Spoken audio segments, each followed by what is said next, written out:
Hi, everybody. I am here with my favorite member of Congress. I'm very, very biased. My very old, not in age, but in longevity of how long I've known him, friend and former boss, and just all around fabulous person, Frank Pallone, Congressman Pallone Well, from thank you. this, yep, from the 6th District of New Jersey. But most importantly, for the topic of this conversation, is not how I feel about him, although I could go on for the next 5 hours. It's really about the fact that Congressman Pallone is the former chairman and now the ranking member of the Energy and Commerce Committee, which is the committee that has been targeted by the Republicans in Congress and by this administration to cut Medicaid, which is just, before we get to anything else, Congressman, I want to ask you, we have a budget deadline, a CR deadline that needs to be passed by the end of this week. What are they doing with Medicaid? Are they actually going to do it?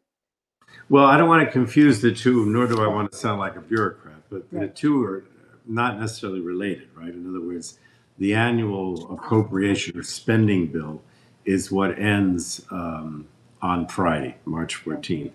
And if we don't pass something, then the government shuts down. But that is separate from the budget reconciliation bill, Right. which is basically a way of trying to, you know, cut taxes for billionaires and large corporate interests, and accomplished by, in a major way, by cutting Medicaid significantly, which is a terrible thing because of all the negative consequences to seniors, to children, to people with disabilities.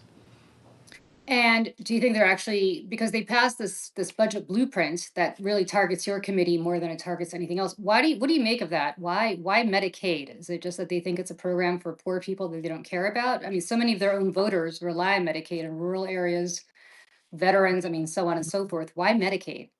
I think they're under the false impression that they can sell that to the public. In other words, that Medicaid, unlike Medicare or your private health insurance or the Affordable Care Act, for example, is somehow for poor people. But my experience, talking to my constituents and also polling that's been done shows very much the opposite. That people understand that 60% of seniors in nursing homes are paid for by Medicaid and not Medicare. That almost 100% of people with disabilities receive their health insurance, and all kinds of programs like group homes and their work that they accomplish is paid for in part by Medicaid. That children, something like in New Jersey, 30 to 40% of the kids that are born are on Medicaid, and then for the next year or so, the mothers are on Medicaid. And so, while it's true that a lot of people get their basic health insurance through Medicaid based on their income, a lot of other things are funded by Medicaid that are not necessarily income based. But we've also expanded Medicaid to higher levels of income, not really high, obviously. So most of the people that are on Medicaid who get it for their health insurance are working. Overwhelmingly, they're working. I guess we used to call them the working poor or working people that don't get health insurance on the job. Um, so they're not going to be able to sell this idea that we're just cutting health insurance for poor people, although they are doing that as well. I'm not suggesting they're not, and that's sort of a value judgment on their part as well, Julie. Right? If you think about it. Yeah. I mean, it's interesting because if you look at the states that predominantly have more people than others using Medicaid, I mean, Mike Johnson, the Speaker of the House, his state of Louisiana, is disproportionately has a huge number of people who are on Medicaid, and it's kind of, I guess, shocking but not surprising that Yeah.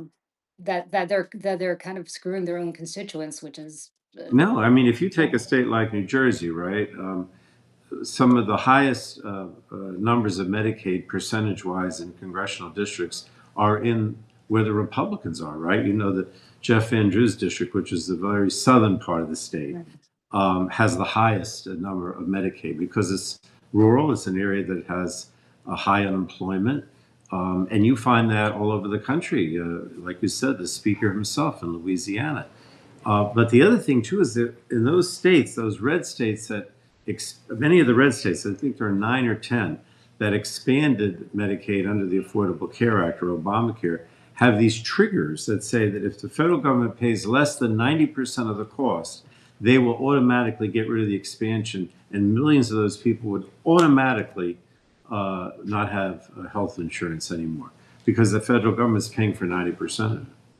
You lay this out, and then I think people are rightly horrified by it and appalled by it. And then the number one question when I was promoting this chat that we're having, that people wanted me to ask, and not just of you, but of every member of Congress on the Democratic side, is okay, we've diagnosed the problem, but what are you guys doing about it? Because there is a CR that needs to be passed by the end of this week. Um, I don't know if the Republicans can do it on their own. And yet, you know, eh, they will need some votes from the Democrats. Are Democrats prepared to keep the government open despite the fact that all of these things are on the horizon? The fact that the Republicans are always repeatedly counting on Democrats to bail them out every single time. Is this going to be another time when the Democratic caucus is going to bail out the people who brought us this mess every time? Well, it's not clear. In other words, clearly the Democratic leadership and myself and all those that we can influence are very concerned about the CR because, the Republicans, again, are giving the impression that it's just a continuation of the levels of funding that we've had for the last 6 months. But in fact, it isn't, right? So, and I don't want to go on too much about it, but for example, if you were going to continue the level of funding for healthcare, like community health centers, teaching health centers, diabetes programs, all these different things, you would have based it on the level of funding for the last 6 months for the fiscal year. But instead, they're using March of 24 numbers instead of March of 25 numbers. So it's actually a cut. And I don't want to not answer your question, but I want people to understand that they're giving the impression, the Republicans, that it's just a continuation of the same funding levels for healthcare and everything else, and it's not true. It really isn't. It's actually a cut in many areas. But it may be that they have the votes to pass it on their own without us, Julie. It's possible. I mean, they have a majority. And if almost everybody who's a Republican votes for it, it will pass. Well, if that passes, and then we get to the next, whether it's, as you said, the tax on Medicaid or all these other things. I mean, I think there's a huge frustration among Democrats, and I'm not just talking about people who complain because they complain, but I mean, this goes deeper. This goes to people who've been establishment Democrats. This goes to people who truly have tried to work within the system. That a lot of people on the Hill right now are not listening to what they're saying, which is no compromise with any MAGA Republicans anymore. And I think, look, I have known you for so long. You have been truly somebody who just you don't go on TV to go on TV. You don't go, hold press conferences to hold press conferences. You are the ultimate workhorse, which is why you were responsible Well, for so thank much you. good. But you truly are. But I think at this point, what is the are we still trying to work within a system that's trying to effectively eradicate everything that we've ever cared about? Or are we trying to just say to them, you know what, you guys broke it. It's the Pottery Barn rule. You broke it. You own it. You guys are on your own. We want nothing to do with you. Pass what you can on your own, but we're not coming to bail you out on anything. I mean, if you were in the Senate, there'd be an argument that you shouldn't vote to confirm any of their appointees, if they're, or anything else. So where's the mentality, I guess, not just from you, but with Democratic leadership now, with Hakeem Jeffries and others, is the notion that we're still trying to work to make something slightly better, or are we just shutting it down and saying, if you guys want to do this, just do this on your own? I think the idea is we'll work with you, as you said, if you make it better, right? So, as an alternative to this, this continuing resolution, even though it really isn't because it's a cut, we've been asking to negotiate with them on a regular spending bill that we would normally do in any year. And that would involve, rather than cuts in healthcare, for example, increases that reflect inflation and also what needs to be done to improve people's lives, right? But so far, we're not getting that at all, right? In other words, they're just saying we're going to pass this CR, which has cuts, and we're not interested in your views. So I think the answer is, if you're going to continue, firing federal workers, putting up 25% tariffs on our immediate neighbors like Canada and Mexico, and you're going to, cut Medicaid. The answer is no. We're not. We're not doing that. But we're still willing to work with you if you can come up with something that actually improves people's lives. I mean, look, the economy is falling apart. I mean, and not that I want to look at the stock market, but today was the worst day ever. Awful. Awful. And it does reflect to some extent the fact that people are fearful of a recession. They don't want to make investments. They don't want to buy things. They want to hold on to the money because of fear of recession.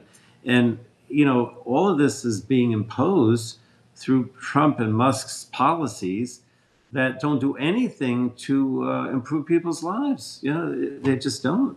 And what's the line, right? Because you just said a few things, right? You're imposing tariffs on our neighbors, Mexico and Canada. You're cutting Medicaid.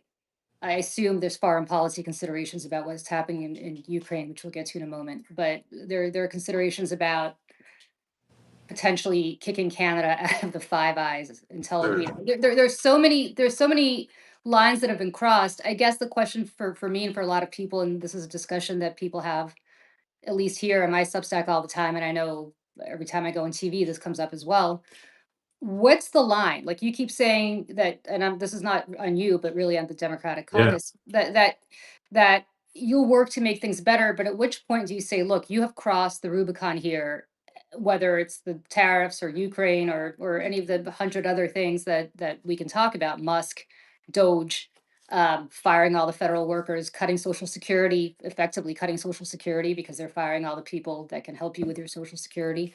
At which point where do you cross that line where you say, we just can't do it anymore on anything? We're not going to I work with guess you on the anything. Yeah, I mean, I guess the bottom line is I continue to be an optimist and hope that at some point, the President Trump changes course and realizes that these policies are hurting the country, hurting our position in the world, our national security, the whole list. But it's you can't work with him, effectively unless he starts to change his policies because we don't believe in these policies, and so we're still fighting and trying to convince Republicans in the House and whoever will talk to us that we're open to moving the country forward, but we can't do it in a situation where all you're doing is just President Trump is destroying everything. I mean, today Musk actually said that he's going to target Social Security, regardless of the fact that Trump says that will never happen. He said, "I'm targeting Social Security." So Well, he thinks it's a Ponzi scheme, right? I mean, he's been very yeah, clear that he said it's a yeah, Ponzi scheme. exactly. I mean, I'll talk about whatever you want, but I just want to make it clear that I don't hold out hope that at some point the Trump changes his policy and starts to do things that are actually help the economy, make things more affordable, go back to us where we're taking a leadership in the world, pro democracy. But as long as he continues to do the opposite, you can't work with him. Yeah, I mean, I guess that's the real question is at which point, I guess those are your votes, right? No, that votes are No, over. That says they're going into oh, four. until tomorrow. They're Oh, okay. adjourning. All right. So he's it's interesting to me if you're you, right? You're the ranking member of one of the biggest committees that oversees some of the biggest federal spending programs that we have. And yet, who do you negotiate with? Do you negotiate with your counterpart, the chairman? Do you negotiate with the White House? Do you negotiate with Elon Musk? Like, who's the decider here on the Republican side that somebody like you who actually wants to make meaningful change talks to? Do you even have anybody to talk to? Like, who do you? Yeah, I mean that's a good question because what I have seen so far is that the chairman of my committee, my counterpart, the Republican, keeps saying he wants to do things bipartisan, and he has actually talked about some things that are right, but they're for the most part on much smaller issues than the things that you and I are just talking about now, right? And I seriously question whether or not, even if we were able to come to an agreement on some of the issues before the committee that are still important, that he would be able to carry that through on the House floor with the House leadership. So let me give you an example. We're going to have I'm very strong on environmental issues as well as healthcare. So one of the bills that I did years ago, it was bipartisan, was a brownfields legislation to clean up brownfield site. That expires I think at the end of this year, maybe next year. And so the chairman of the committee said, well, let's have a hearing on brownfields because we need to reauthorize brownfields. So sure, of course, let's have a hearing. Let's come up with a bill, reauthorize the program. But let's assume that we do a bill and it comes out of the committee that actually reauthorizes it, has good levels of funding to clean up sites and everything. Is that now going to pass on the House floor, or would it even be brought up? I think that's a big question. So what I'm saying is, yes, there are people to talk to, and there are things that you can do in committee. But I'm like, on the one hand, okay, we're going to do a brownfields bill, but next week you're going to have $1 trillion in cuts for Medicaid. So what are we doing here? Well, and not just that. What if you get to a deal on the brownfields bill? I'm just using that as an example, and then you cut the deal, and then Donald Trump says, "I don't think so," Oh, because he woke up one day, and then like it's kind of a waste of your time Or in some Musk, sense. or Musk. Or Musk, even worse, Remember or that? Musk. Yeah, because So, remember we had an end of the year spending bill, and he came in and killed it. It was Musk who killed it and said, so, so "Yeah, what? Isn't that kind of a waste of your time? Like, what's the point? you could argue that." And but again, I'll go back to what I said before, which is you don't want to give up hope, but you're certainly right that it's not looking too good right now. I don't know what else to say. I mean, you've been in the House since 1988. That's right. Have you ever seen anything like this? No, absolutely not. Not even in the And first term for Trump, right? Like it's no, gotten even crazier. no, and I'll be honest with you. As much as we're talking about healthcare, and I certainly want to, the bigger concerns, because it threatens, our world and the future of the world, is this denial of climate change, and repealing everything that relates to that, and then also the national security issues. We built up. I don't want to act like a historian here, but you know as much about this as I do. We built up this alliance to protect. As in the aftermath of World War II, so that we would not have another dictator like Hitler or Stalin arise. Now we have Trump saying, "Oh, Russia's great. Russia's not the aggressor. Ukraine is the aggressor." And I'm not sure the president says, if I want to continue with NATO, unless we don't play much of a part in it anymore. I mean, this is so dangerous. You see how countries like that historically denied the use and didn't want nuclear weapons, like Germany, are now saying, well, maybe we have to have nuclear weapons. I can't believe that Japan, which, as you know, went through Hiroshima and was attacked in the bomb and was totally opposed to nuclear weapons. There are actually people in Japan now that are talking about the need for nuclear weapons because of what's going on. It's a very scary world. Well, here's my theory, and you tell me. It strikes me that effectively, and you were in Congress for this, but in the 90s, Bill Clinton negotiated very painstakingly negotiated the surrender of Ukraine's nuclear weapons. They had the third largest stockpile after Russia and the United States at the collapse Hmm. of the Soviet Union, right? And then after it took a few years, but after a lot of work and a lot of twisting arms, the UK and the United States came up with a deal that Ukraine was going to surrender their weapons in exchange for us guaranteeing their sovereignty and their territorial integrity, right? Exactly. That's gone. Right. We just reneged on that. And you raised an excellent point, which is not just that this is some far off country on the edge of Europe that we don't have to think about. And as Trump says, we've got this big, beautiful ocean, as he calls it, right? Because I'm not sure if Trump is aware of what an ICBM is or even what a medium range ballistic missile is. But it strikes me, as you said, it's not just allies like Germany and Japan who are now going to potentially go nuclear. It's people like countries like Saudi Right. Arabia, certainly Iran. If I'm Iran, my God, the first thing I do is reamp my nuclear program because clearly everything's out of control. Egypt. I mean, countries that are not particularly stable, that are not run by particularly good guys, people who we transact with, and but not always on the same side. They're going to go nuclear because they're going to understand that the nuclear umbrella protection that the United States gave them all these years is out the window. We're not going to protect somebody we cut a deal with like Ukraine. Why would we ever protect anybody again? There's So no to question. me, yeah, I mean, right? Am I No, wrong there's no about that? question. There's no question that places, you mentioned, more unstable places. There's no question that the Germans and the Japanese are looking at the Ukrainian example and saying, we need to have the nuclear umbrella in order to protect ourselves. That's exactly what they're looking at the Ukraine example.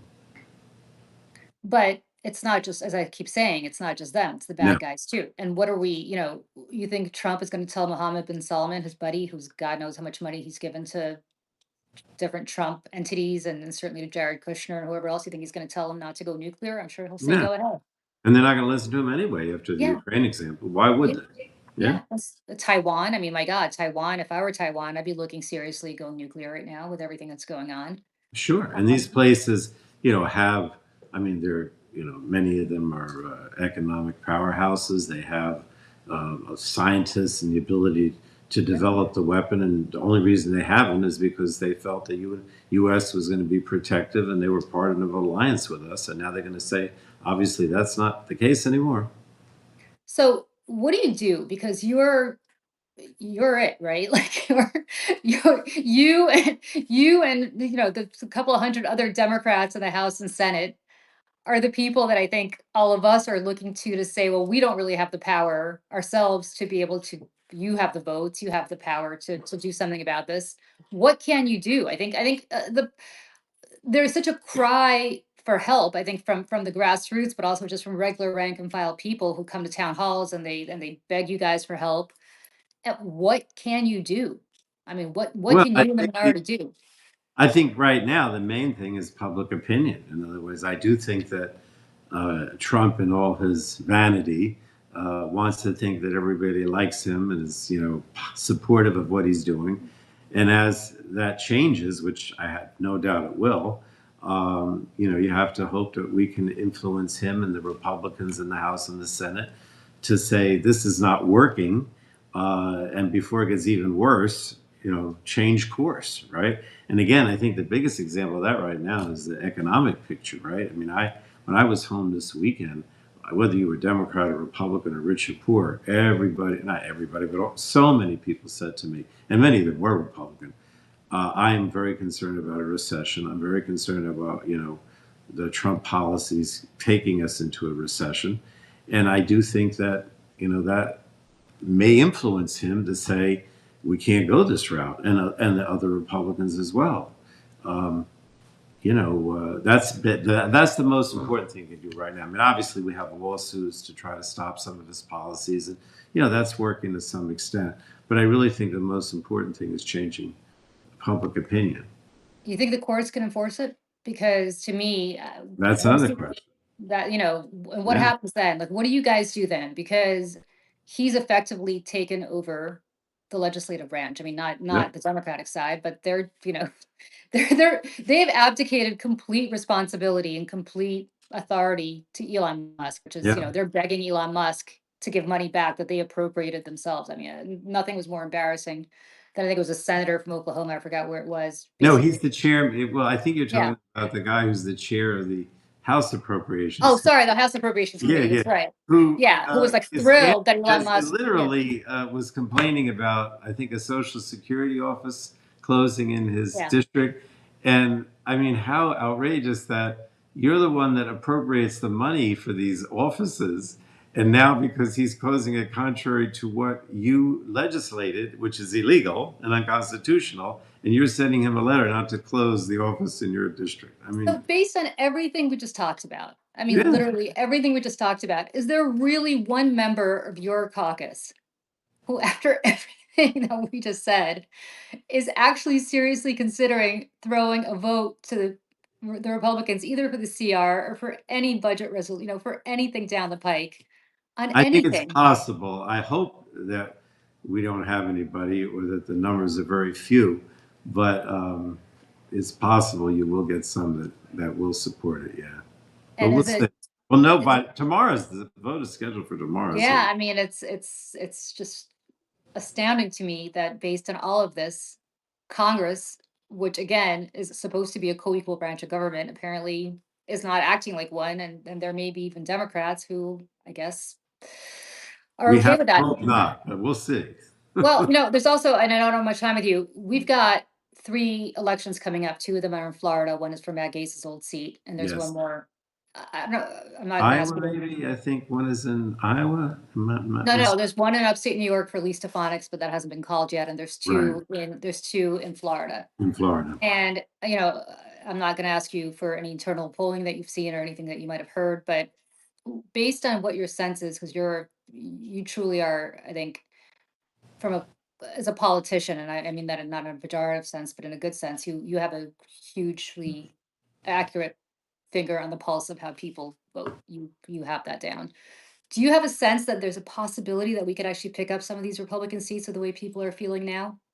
It's not likely, Right. but I do think it's possible.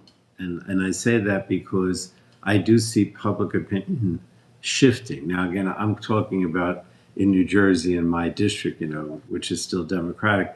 But you have people that were Republican and voted for Trump who seem very dissatisfied with what's happening. And a lot of it relates to the economy. So I would say probably not, but I wouldn't be shocked if we saw a Democrat elected in one of these districts, in one of these Republican districts. Yeah, I mean it's and we only need three, right? To That's right. which is Well, we have three in New Jersey. If we can get them to, I keep well, telling, I've been sort of targeting the three New Jersey guys and say, look, why don't you just change your mind and vote against the Medicaid cuts? Because there are three Republicans in New Jersey, and we only need three, so you could do it. well, it's interesting because you had Jeff Andrew, who's the for people who are not from New Jersey, used to be a Democrat, then became a Right. Republican, then became like not just a Republican, but a serious MAGA Republican. Yes. From New Jersey's all the way down in South Jersey from Cape Right. May, if anybody knows The where that's poorest part of the state. the poorest part of the state, who came out pounding his chest right before this blueprint vote a couple weeks ago, saying, "I will never vote for anything that cuts Medicaid," and then, of course, turned around and immediately voted Yeah. for a Yeah. blueprint that would cut Medicaid. So, what are they afraid of? You think they're just afraid of a primary? You think they're afraid Yeah. of Elon Musk funding a primary against them, Yes, or that's what's exactly what they're afraid of. Yes, they're afraid that he could spend millions of dollars defeating them in a primary. Um, but what they said to the public was, well, this budget resolution is only a framework. It right? doesn't mean we have to vote to cut Medicaid. So, at some point, they're going to have to decide whether they're going to stand up or not. But let's do the math because it's your committee. What was it? 440 million billion or 880? I can't remember the number. What 880 at minimum. eight 8 880, right? So billion. Billion. 880 from your committee. Is there Right. any way in hell that you could cut 880 No way. billion dollars without touching Medicaid? No, in fact, we sent a letter, myself and the budget ranking member sent a letter to CBO a couple of weeks ago, and they came back last week and said at the most, our committee could cut 80 of the 880, and the other 800 would have to come from Medicaid. So you don't have to believe me. This is the bipartisan Congressional Budget Office. And keep in mind that this budget resolution says that another 500 billion has to come from across the board. So there's instructions to our committee 880. There's instructions to other committee for other amounts. But then in addition to that, there has to be an across the board cut of another 500 billion, and a lot of that's going to come out of our committee as well. So you're talking $1 trillion here that could be cut from Medicaid. Does this budget framework that they all voted for, does that obligate you to anything, or is that just a virtue signaling kind of thing? No, I mean well, if the committees don't follow it, then it falls apart and it doesn't happen. Right. And So it doesn't really obviously, what obligate we're them to trying to anything. do, yeah, that's what we're trying to do.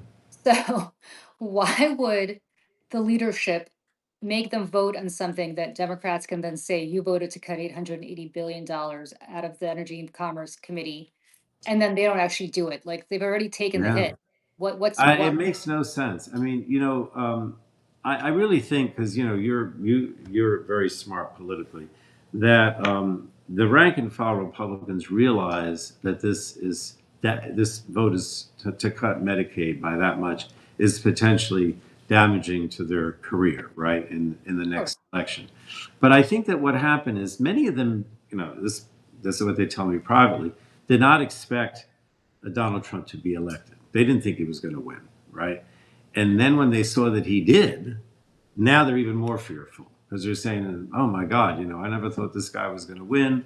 I thought that he was, too far to the right and all the things he was talking about, and so, maybe I can't cross him, and I have to go along with what he's suggesting because of the potential of a primary challenge, whatever, even though it's against the best interests of my district." And that's what I think is going on. I have one last question for you because I know we're almost at time, or actually we are at time, but I've never asked you this or asked any member of this, but it's been on my mind a lot. On January 6th, 2021, a lot of you, I don't know where you were that day, but I a was lot right here in the you were seat. here. Yeah. Okay. So, but a lot of people were hiding, not effectively hiding, but they were sheltering in place in the very chamber where Donald Trump delivered his address the other day, which to me was just startling to watch him walk into that chamber and be applauded by a lot of the same people who at the time were fearful for their lives. And, I wonder if especially your Republican colleagues have this theory that, well, this guy unleashed a mob that almost killed us once. And if we don't do what he wants, it's not just about losing a primary. It's not just about being funded, having Elon Musk fund a primary against us. But this guy is not joking around. I mean, Musk can tweet something out to his millions and millions of followers. They will come for our families. They will come for us personally. I know a lot of people are afraid for their personal safety. And it's not a joke because it happened once. And the people who came for you we're all pardoned. And so that maybe sends a signal to other people that, hey, go ahead and do what if the president wills it, go do it because there's nothing to it, right? Nobody's gonna hold you accountable. The president will take care of you. Do you think a lot of your I mean, is there a sense, especially among your Republican colleagues, of just I mean, I wouldn't blame them, but just personal fear, not just for their careers, but also just for their safety and for their family's safety? I would hope not. I mean, I haven't heard that from them so that I can say positively that what you're saying is the case. But so I can't say that. But I will say that it's important that you bring it up, Julie, because I do see what's happening here, and you've told me this yourself, is like a prelude to a possible dictatorship, right, by Trump. And this kind of intimidation, where you start to fear for your family and your life, is the way that totalitarian states, take over, or dictators take over. And so I think it's important that you mention it because that is my greatest fear, right? When I hear him cozying up to Putin, saying that the democracy, which is Ukraine, is the aggressor and not the dictator Putin. I see the types of things that could lead to dictatorship here, and we're not beyond it as much as we'd like to think we are, and certainly intimidation of your politicians and your country's legislature, is a way to get to that point. So it's kind of sad. I don't really like to end on this because I like to be optimistic and tell people, look, keep fighting. We can change this. We can change this policy, and I do believe that. But you have to keep in mind what you said is that this is how dictators eventually succeed. Do you believe in your heart of hearts that he's gonna leave in 4 years? Well, I don't think he would want to. It's interesting that you say that because on the one hand, I fear that if he thinks that he's going to leave and he can't run again, then he feels he's totally unhinged and can do whatever he wants, right? But part of what I said to you tonight was that we can get him to change his mind and the Republican Party to change their mind on a lot of these terrible policies we've discussed because they want to be reelected, right? So if he thinks that he can't run again, then he's totally unhinged and does whatever he pleases, which is a disaster, right? But so he may very well think that he can run again somehow, and that's why he worries about public opinion. But I hope we're going to obviously say that the Constitution doesn't allow you to run again. You can't run again, and hopefully there are enough people that will uphold the Constitution and not allow that. All right, let's end on a positive note because I don't want people to go Yeah, and jump out of please, a window. please. Tell me one good thing that Democrats are doing right now to really because I think people are just looking to you guys to do something. So what are you guys doing right now to make all of us sleep a little better at night, thinking that Well, our we're democracy may be really safe? I think we're really trying to do like a lot of grassroots organizing to oppose these Medicaid cuts, for example. But a lot of the bad policies as well. So maybe the best example, if you want to end on a positive note, I was very much involved with the 9/11 health legislation to help people, first responders, and others that were made ill at 9/11 because they came and helped out or they lived in the area, whatever. We have one of the clinics for it at Rutgers in my district. And Musk came in and cut 20% of the staff at that program. Can you imagine for the first responders that help people at the World Trade Center site? So Bag the blue, right? I mean, Save my people. God. So we started organizing, and we actually, and a lot of us wrote letters, and finally we got a good number of the Republicans, congressmen from New York and New Jersey, to sign the letter, right? And within 2 or 3 days, they reneged, and they said we're not firing these people, we're bringing them back because they were so embarrassed. So I want you to understand it can happen, and it actually has happened to some extent that we've been able to get them to change their minds. So All that's right. the So optimistic note. that's actually great because I think people need to know, and people who watch this, and I know this will be rebroadcast, but people who don't are not seeing it live, but will be seeing it later. I just that's such a good positive thing to end on because I think a lot of people feel like one person doesn't make a difference or showing up to a town hall doesn't make a difference. My message to people is if you're a congressman, especially if you're a Republican congressman, is not holding a town hall, hold one yourself. and and invite your neighbors and leave an empty chair for them if they don't show up, and call your press, the local media, and tell them to come and listen to you because they work for you, right? I mean, Yeah. you work for the people of the 6th congressional district of New Jersey, and Tom Kaine, who's a Republican member of Congress in the adjacent district, works for the people of the 7th congressional district of New Jersey, though he doesn't hold town hall meetings. So maybe if he doesn't hold one, maybe people can invite you to come to his district Well, and you can tell them what's going on. I don't know if you do well, that, but I mean, no, they you're can right. show up to yours. You're right, and also the way the media is now with social media and everything. Even an example of what we're doing now. There's so many opportunities to get the word out, right? It's not like you have Right. to be on broadcast TV or whatever. So Right. this is another way to get the word out. What we're doing now. Yeah. Fantastic. Congressman Pallone, my very old dear friend who I truly just love. Thank you so much for taking the time to talk to not just to me, but to all the folks listening right now and to all the people who will be watching this in rebroadcast. Thank you, thank you, thank you, and have a wonderful night, everybody. Thanks. Thank you, Julie. Thanks. Bye. Thanks. Bye. Take care.